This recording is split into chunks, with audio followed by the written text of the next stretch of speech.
que tú te pases alrededor de este lugar, Padre bendito, y que todo lo que hagamos, Señor, sea de tu agrado y de acuerdo a tu voluntad.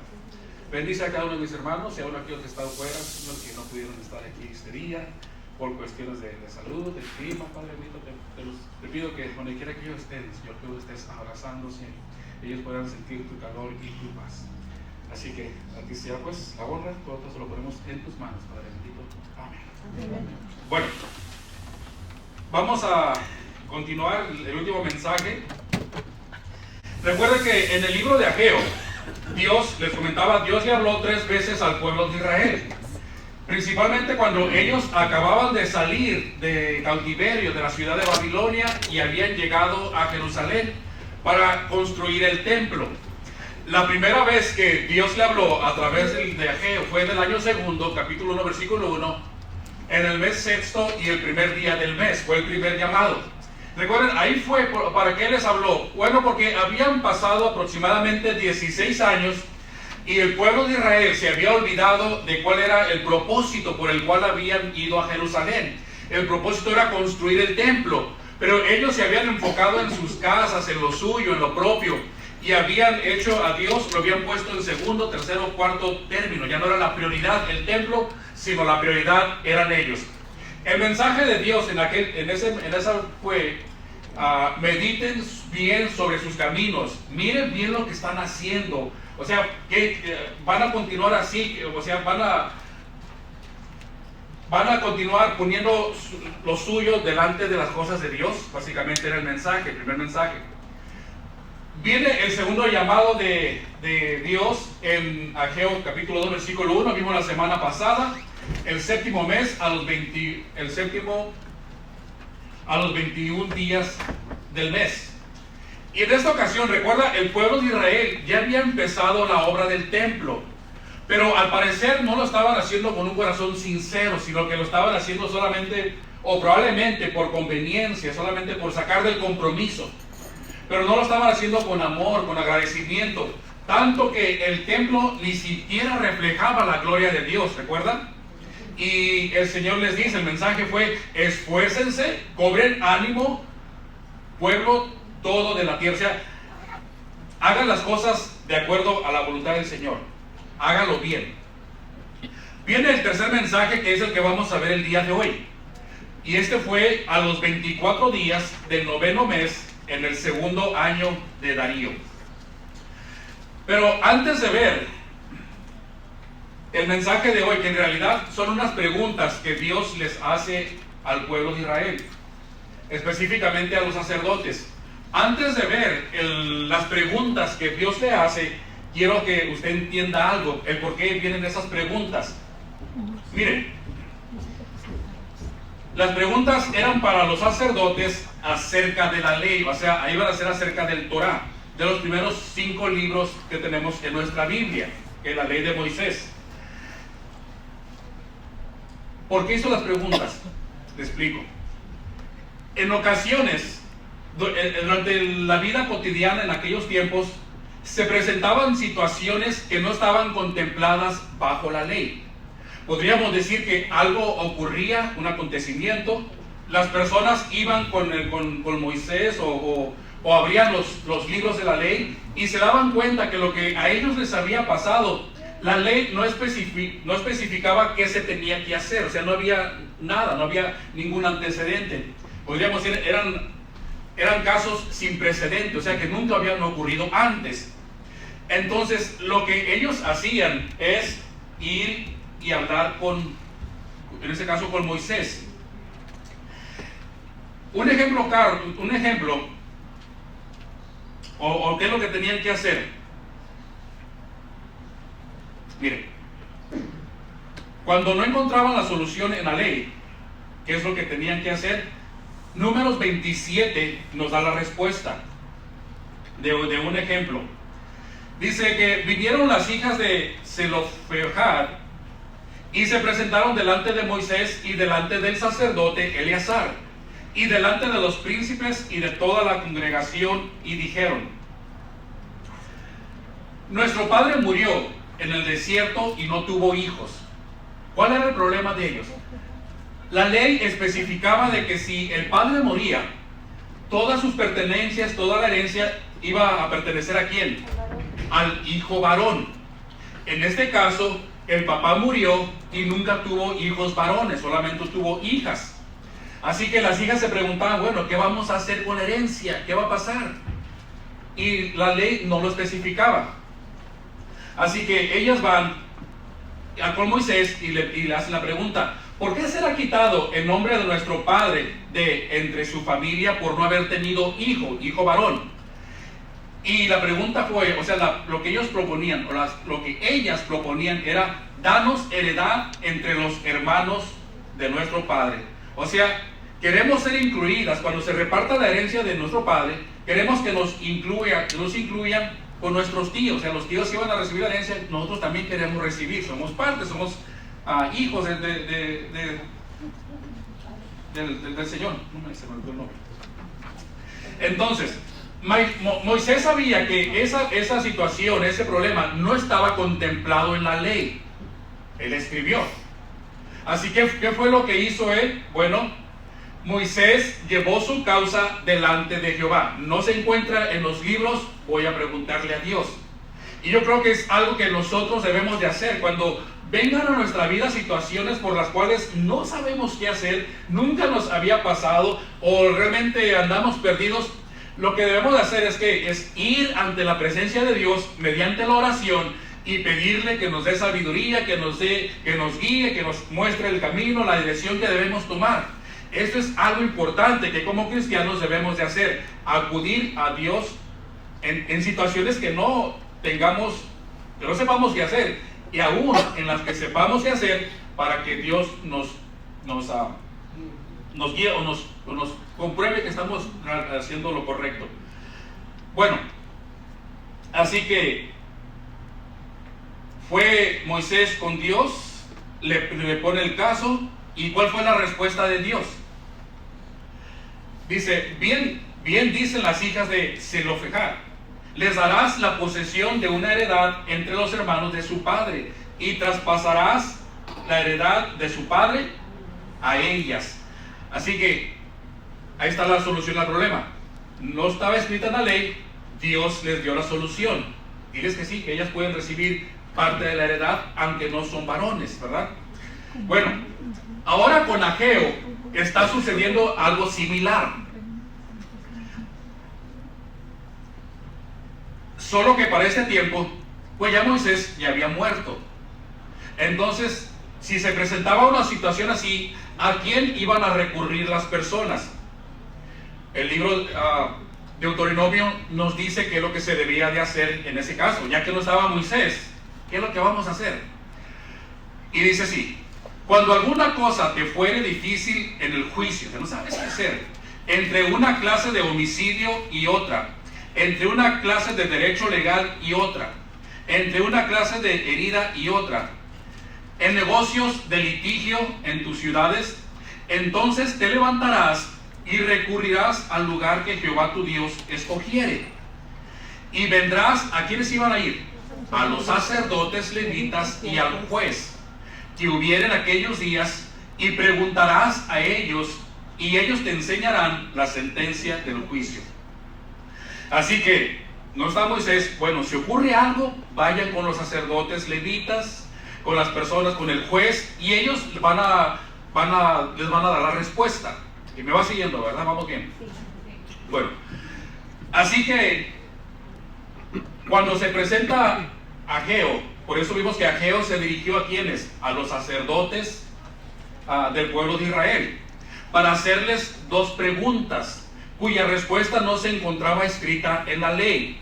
Así que, ¿cuál fue la primera pregunta que le hicieron, que Ageo les hace a los sacerdotes? Es la siguiente: si alguno llevare carne santificada en la falda de su ropa, y con el vuelo de ella tocare pan, o vianda, o vino, o aceite, o cualquier otra comida, ¿será santificada?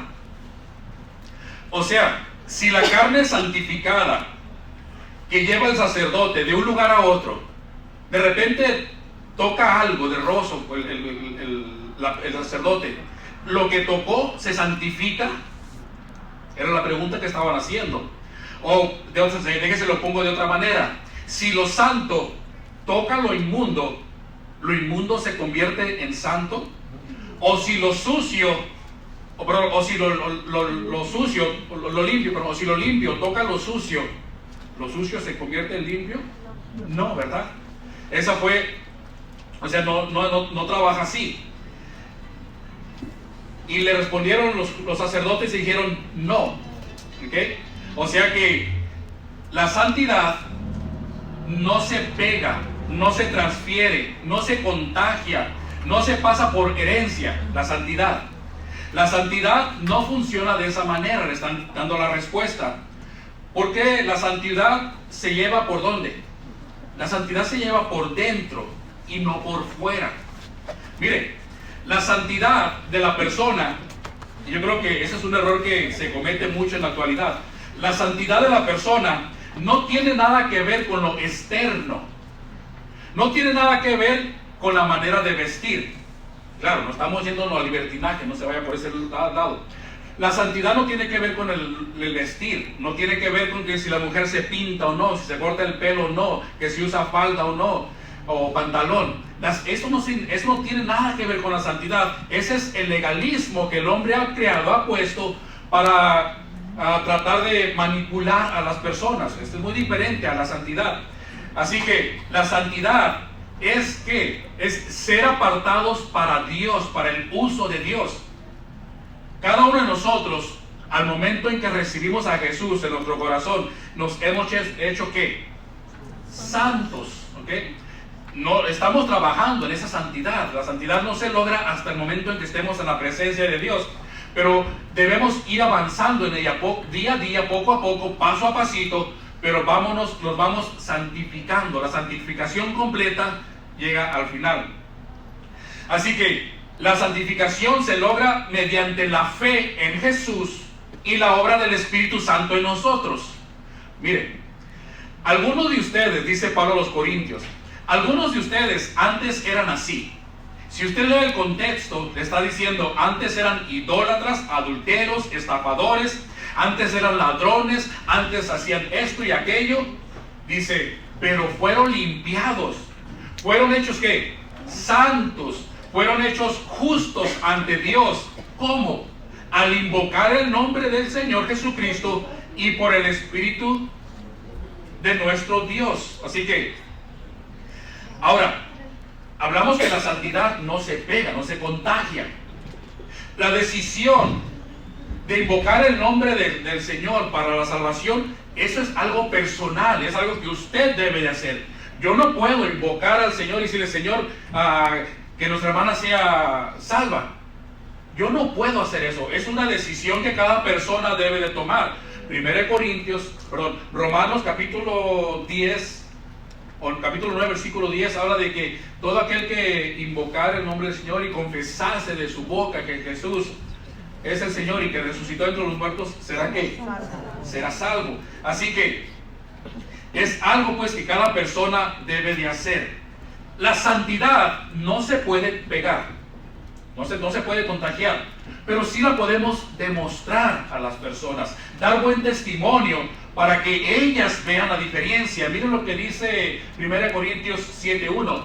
Así que, amados, puesto que tenemos tales promesas, limpiémonos de toda contaminación de carne y espíritu. O sea, vamos a dejar las cosas malas, las cosas vanas, vamos a dejarlas atrás en el pasado, vamos a limpiarnos. ¿Para qué? Para ir perfeccionando la santidad. ¿Okay? Es lo que quiere decir aquí. Dice, limpiémonos de toda contaminación de carne y de espíritu. Como resultado eso, ¿da qué? Perfecciona la santidad en el temor de Dios. Así que es algo que cada uno de nosotros debe estar consciente todos los días, de irnos apartando de las cosas malas, las cosas vanas, las cosas que solo son de tropiezo y que no nos permiten crecer en la palabra. Debemos ir, la santidad ya la tenemos, ir creciendo en ella. Entonces, esa fue la primera pregunta. ¿La santidad se pega? No. ¿Se contagia? Tampoco. ¿La podemos demostrar? Sí, la podemos demostrar. La podemos, a través de los frutos del Espíritu, nuestro comportamiento, nuestro testimonio, demostramos la santidad, que somos diferentes. Por eso dice Pablo, antes eran esto y aquello y tal para cual, pero ahora ya no lo son. Viene la segunda pregunta. Así que la segunda pregunta es similar a la primera, solamente que al revés volteado. Y dice lo siguiente: si un inmundo, ¿qué se consideraba inmundo? Bueno, por la manera en que lo explica, podríamos decir que, por ejemplo, un leproso era una persona que se consideraba inmunda por tenía toda la podrición de la carne, es algo que se consideraba inmundo en aquellos tiempos. Así que, si esta persona inmunda, a causa del cuerpo muerto, ella toca algo, alguna de estas cosas, o sea, algo que ha sido santificado, ¿será inmunda? Y respondieron los sacerdotes y dijeron, inmunda será. Al contrario de la santidad, que no se puede transmitir, la inmundicia y lo sucio sí, ¿okay? Sí puede contaminar lo limpio. Hay un refrán que dice, una manzana podrida pudre todas las demás, toda la canasta, ¿verdad? Entonces es lo mismo que ocurre con la inmundicia, con lo malo. Lo malo tiene podríamos decir, más ventaja de contaminar lo bueno. Miren, o sea que cuando lo malo y lo inmundo entran en contacto con lo limpio y lo puro, lo limpio termina contaminándose. ¿Okay? ¿Qué podemos aprender de esto nosotros para el día de hoy? ¿Qué es lo que podemos aprender? Bueno, mire, tenga cuidado de las malas compañías. Tenga cuidado usted con quién anda. No puede jugar con lo sucio y esperar salir limpio de ahí. Se va a ensuciar, se va a embarrar, se va, ahora sí como dirían en cochinar, ¿no? ¿Sí? ¿Se dice? Entonces, no puede jugar con lo sucio y esperar salir limpio. Por ahí dice un viejo y conocido refrán: el que con lobos anda, aullar aprende, ¿verdad? Usted no va a cambiarle el lenguaje a los lobos, al contrario, los lobos se lo van a cambiar a usted. Vaya usted a vivir a algún lugar donde, por ejemplo, nomás por ejemplo lo pongo, ¿verdad? Vaya usted a vivir al DF, estése allí unos 6, 7 meses, y yo le aseguro que cuando venga termina a usted ya habla diferente, ¿verdad? Claro. Entonces, fíjense lo que dice Corintios, dice, no te equivoques, las malas conversaciones corrompen las buenas costumbres. Siempre lo malo tiende a corromper lo bueno. Es por eso que debemos tener cuidado de quién nos juntamos, de a dónde estamos. Entonces, aunque usted diga, crea usted o no, si usted se rodea de gente mala, gente sin escrúpulos, gente sin el temor de Dios, gente mentirosa, gente mal hablada, si usted se rodea con ese tipo de personas en la escuela, en el trabajo, donde quiera que esté, crea o no, va a terminar actuando igual que ellos. Va a terminar hablando igual que ellos. Mire, entonces por ahí alguien puede preguntar, entonces, pastor, ¿quiere decir que solamente me voy a juntar con gente cristiana para no contaminarme? ¿Y no les voy a poder compartir el evangelio? Bueno, no lo tome por ese lado. La palabra de Dios nos dice que ir y predicar el evangelio, dar el evangelio a conocer a las personas del mundo inconversas, pero tenga sabiduría, tenga cuidado de dónde lo va a hacer. No venga un día, ¿verdad? Y de repente me diga, oye, pastor, es que me fui a una barra ¿cómo se dice? A evangelizar a un amigo. No, o sea, eso no funciona así. O sea, busque el lugar, hay lugares adecuados donde usted puede compartir con esa persona. No se meta a la loba. No se meta a la boca del lobo. Sí, a la cueva del lobo. A la boca del lobo. Con la boca. No se meta a la boca del lobo. Y hay personas que dicen, no, es que yo ya soy muy maduro, yo ya soy una persona, tengo años y años en el Evangelio, yo me puedo meter donde quiera. Bueno, se dice la palabra, así que el que piensa estar firme, tenga cuidado de que no se vaya a caer. En resumen, las preguntas que hicieron sacaron a la luz dos cosas. Uno, fácil, la santidad no se pega, no se contagia, ¿ok? Es una decisión individual. Y la inmundicia, la pregunta número 2, sí. Júntate con personas que no tienen el temor de Dios, malas, y quieras o algún tiempo vas a terminar haciendo lo mismo, ¿ok? O corres el riesgo de hacerlo. Pregunta, ¿pero por qué Ageo hizo estas dos preguntas? ¿Qué tiene de importancia o cuál es la relevancia de hacer las preguntas en este momento? Bueno, porque para que el pueblo empezara a razonar sobre su condición espiritual. Déjame explico. Para que las personas entendieran que la santidad del templo, ellos estaban construyendo el templo. Para que las personas que estaban trabajando entendieran que la santidad del templo no se les podía transferir a ellos. Hay personas que piensan que por el hecho de trabajar en la obra ya son santificados. Ya son es que yo estoy haciendo esto, yo estoy haciendo aquello, yo trabajo en la obra, yo evangelizo, yo canto, yo esto y aquello. Entonces tienden el mal concepto a pensar de que por estar haciendo algo para el Señor, automáticamente están siendo santificados. Esto es lo que ellos pensaban, que la obra los estaba santificando, ¿okay? Entonces, una vez que los sacerdotes le dieron la respuesta a Ageo, fíjese lo que Dios les dice, o Ageo les pregunta, que ya saben ellos, lo malo se pega y lo bueno no. Ahora bien, fíjese lo que les dice. Así es este pueblo, dice Dios, y esta gente delante de mí, o sea, los que estaban construyendo, todos los obreros, los 50,000 que se vinieron, ¿recuerdan? Dice Jehová, y asimismo toda obra de sus manos y todo lo que aquí ofrecen es ¿qué? Inmundo.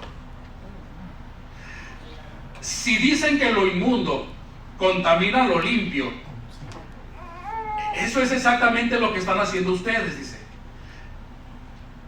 Ustedes vienen a construir el templo con un corazón no agradecido, con un corazón envanecido más bien. Quiere decir que todo lo que han hecho, todo lo que han construido hasta ahorita, dice, no refleja la gloria de Dios. Ya Ageo se los había dicho anteriormente en el capítulo 2, versículo 3, recuerda, vimos la semana pasada. Si comparan lo que están haciendo ustedes ahorita con el templo anterior, dice, no se refleja la gloria de Dios. ¿Qué es lo que están haciendo? Miren, tal vez ellos pensaban, o sea, lo que andaban construyendo, que por trabajar en la obra se estaban santificando. Pero están muy equivocados. Al contrario, todo lo que ellos estaban haciendo no era del agrado de Dios. Hermano, debemos de tener cuidado, porque podemos estar trabajando y la gente nos ve muy activos en esto y en aquello, pero realmente Dios no se está complaciendo, no se está agradando en lo que estamos haciendo. Debemos de tener cuidado cuál es la condición de nuestro corazón al estar haciendo algo para el Señor. ¿Lo estoy haciendo simplemente por conveniencia? ¿Lo estoy haciendo para que la gente me vea? ¿Estoy haciendo porque más adelante quiero pedir un favor y quiero que vean que yo también hago esto y aquello? Entonces, si esas son las verdaderas intenciones por lo que hacemos, a Dios, mira, ni le agrada lo que estás haciendo, ni está viendo lo que estás haciendo, no le interesa lo que estás haciendo, y si estás esperando una bendición, créeme que Dios no te la va a dar. Mira lo que dice. Ellos estaban construyendo el templo y el templo no reflejaba la gloria de Dios. a Dios no le estaba agradando. Ellos no estaban siendo bendecidos, a pesar de que estaban construyendo el templo. Mire, algo pasó con Judas. Él estuvo trabajando en el ministerio con Jesús por 3 años. Él iba y visitaba las ciudades junto con los demás apóstoles. Hacía esto, era el tesorero, se encargaba de las compras. Mas sin embargo, a pesar de estar involucrado, sabemos que esta persona nunca fue salva. Nunca fue una persona santificada. Estuvo entre la bolita, pero su corazón, dice el Señor, hay por ahí un pasaje que dice, diciendo que Satanás estaba en su corazón o estaba haciendo lo incorrecto. O sea, estaba involucrado, pero su corazón no estaba entregado al Señor. Fue por eso que él fue llamado el hijo de perdición. Así que escucha lo que le dice a su pueblo. ¿Okay? Todo lo que están haciendo es inmundo. Y fíjense lo que dice a continuación. Ahora pues, mediten en su corazón desde este día en adelante, antes de que pongan piedra sobre piedra en el templo de Jehová, antes de que sigan construyendo el templo, antes de que levanten otra pared, antes de que hagan otro cimiento, antes de que hagan nada, primero mediten en su corazón y vean cuáles son sus verdaderas intenciones del por qué están aquí trabajando. Antes de que levanten el pico y la pala, mediten bien lo que están haciendo. Vean cómo están trabajando y trabajando y trabajando y trabajando y ni siquiera son bendecidos. ¿Recuerda cuando vimos en el capítulo 1, versículo 6? Que decía, y trabajaban y cosechaban y no tenían, y comían y no se llenaban, y bebían y nunca saciaban su sed, y se vestían y nunca se les quitaba el frío. Básicamente le está diciendo, ustedes vinieron a construir el templo con la intención no de agradar a Dios, sino de agradarse a ustedes mismos. Y pensaron que me iban a engañar, dice Dios, y que al verlos ahí yo los iba a bendecir. Y le está diciendo ahorita, miren, ¿no ven que están trabajando y trabajando y trabajando desde el día en que empezaron a construir hasta hoy? Están trabajando y no reciben ninguna bendición. ¿No se han dado cuenta que algo anda mal? Es la llamada de atención que le está dando Dios a su pueblo. Así que le dice, han pasado 4 meses, ya llevan 4 meses para ese tiempo, desde que empezaron a trabajar. Y su situación y su condición es la misma que cuando empezaron. No han sido bendecidos. ¿No se dieron cuenta? Dice la palabra. Miren, el pasaje que sigue, el capítulo 2, versículo 16, se lo voy a leer de la traducción al lenguaje actual, para que lo entienda un poquito. Versículo 16. Antes de eso, o sea, antes de que ustedes empezaran a construir el templo, fíjense lo que pasaba. Ustedes esperaban cosechar 20 sacos de trigo y cosechaban ¿cuántos? 10. O sea, hacían esfuerzo y trabajo para 20 kilos y cuando iban nomás traían 10. Esperaban que sus viñas dieran 50 barriles de vino y solamente les daban 20. Y Dios les dice, ¿saben por qué les pasaba eso? Esto les sucedía porque yo enviaba plagas y granizo para destruir el fruto de su trabajo. O sea, no me agradaba en lo absoluto lo que estaban haciendo. Y yo, dice Dios, yo mismo les corté sus bendiciones, no les recompensaba lo que ustedes estaban trabajando. Dice, yo enviaba plagas y granizo para destruir el fruto de su trabajo. A pesar de todo, ustedes no quisieron obedecerme. Ahora que ustedes están trabajando y supuestamente me están obedeciendo al construir el templo, ¿no ven que están igual que antes? ¿Sí va siguiendo la historia? O sea, empezaron a trabajar para ser bendecidos y están igual que antes. Y hay personas que vienen que van a las iglesias, que dicen van a esto y aquello, con la intención de ser bendecidos, de agarrar un beneficio, pero no se dan cuenta de que están igual que cuando empezaron a venir. No hay ningún cambio en absoluto en sus vidas. Dice el Señor, todo está igual. Cuando empezaron hasta ahorita, todo está igual. Ustedes todavía no tienen trigo en sus graneros. Están trabajando, no hay trigo. Ni hay uvas en sus viñas, ni frutos en sus árboles. Literalmente dice, ellos se están engañando ustedes mismos.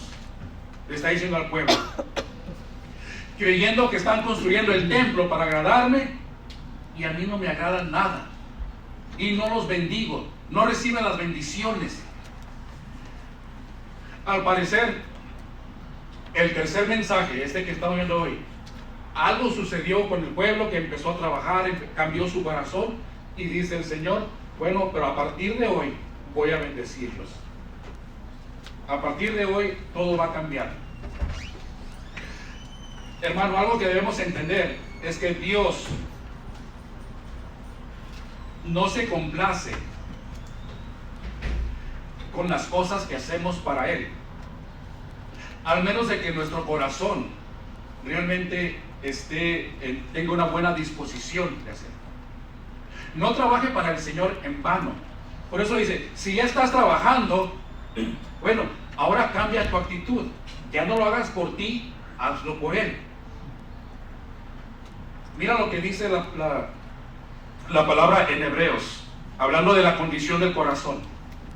Así que, hermanos, teniendo libertad para entrar en el lugar santísimo por la sangre de Jesucristo, por el camino nuevo y vivo que Él nos abrió a través del velo, esto es, de su carne, y teniendo un gran sacerdote sobre la casa de Dios, acerquémonos, ¿cómo? Con un corazón sincero. Si vas con un corazón lleno de rencor, odio, coraje, sea lo que sea, mira, mejor ni te acerques. Dice, acerquémonos con un corazón sincero, en plena certidumbre de fe, purificados los corazones de la mala conciencia y lavados los cuerpos con agua pura. Le repito para terminar. Nuestra santidad no se basa en las cosas externas. No crea que por hacer esto y aquello usted va a ser más santo o va a ser más santificado. No vaya a cometer el error que estuvieron cometiendo el pueblo de Israel. Entonces, la santidad no se basa en las cosas externas, sino en el trabajo que Dios ya hizo o está haciendo en nuestros corazones. Lo único que yo puedo hacer para empezar a ser santo es que recibir a Jesús en mi corazón, y el Espíritu Santo viene y mora en mí. Una vez que ya soy santo, porque dice la palabra que hemos sido santos, empezamos a trabajar en nuestra santidad, pero de acuerdo a la palabra de Dios, no a lo que yo quiera hacer o a mí me convenga. Nosotros somos santos, quiere decir que somos apartados para Dios. Cada uno de nosotros hemos sido apartados para Dios. Jesús nos santificó cuando nosotros creímos en Él, dice Hebreos 10:10. Esa es la voluntad, somos santificados mediante la ofrenda del cuerpo de Jesucristo, hecha una vez y para siempre. Así que nadie es santificado por dar más ofrendas. Nadie es santificado por su manera de vestir. Nadie es santificado por la manera en que se pinta, si se pone alhajas y esto, aquello. Esa no es la manera. Esa es la manera que muchas veces el mundo te quiere enseñar, te quiere manipular. Pero la palabra de Dios dice que somos santificados solo y únicamente a través por la obra de Jesucristo, la ofrenda que Él dio de su cuerpo en la cruz. Y nosotros al creer en eso, a creer en Él de corazón, empezamos la santificación.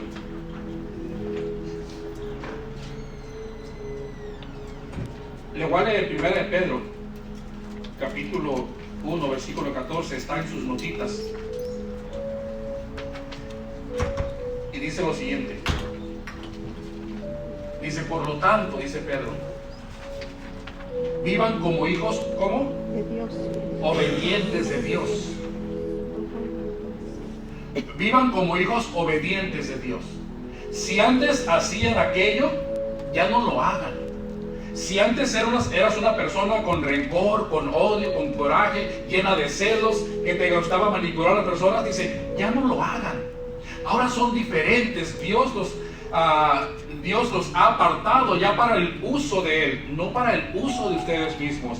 Así que vivan como hijos obedientes de Dios. No vuelvan atrás a su vieja manera de vivir con el fin de satisfacer sus propios deseos.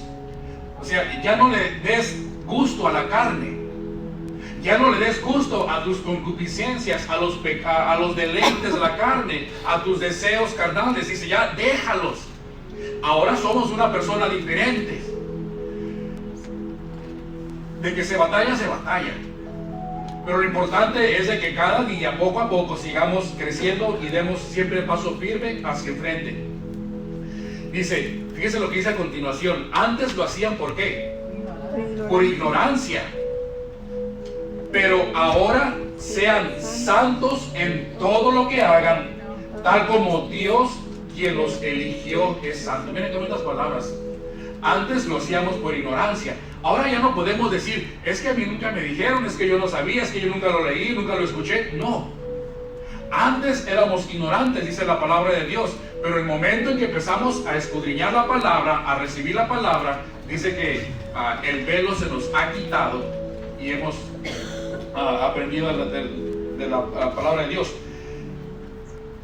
Pues las escrituras dicen, sean santos porque yo soy santo.